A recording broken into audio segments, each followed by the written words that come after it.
9 Disember 1985, Istiadat Pertabalan Duli Yang Maha Mulia Sultan Azlan Muhibbuddin Shah.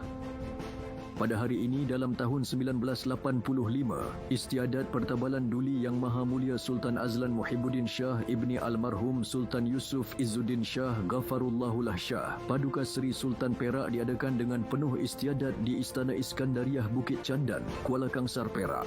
Istiadat pertabalan ini dilangsungkan 7 bulan selepas baginda dimasyhurkan sebagai Paduka Seri Sultan Perak pada 3 Februari 1984.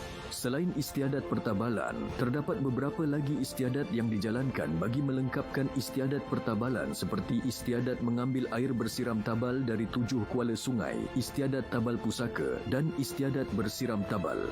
Bersempena dengan istiadat pertabalan yang penuh tradisi ini, negeri Perak menjalankan sambutan perayaan selama 15 hari dari 4 hingga 18 Disember 1985.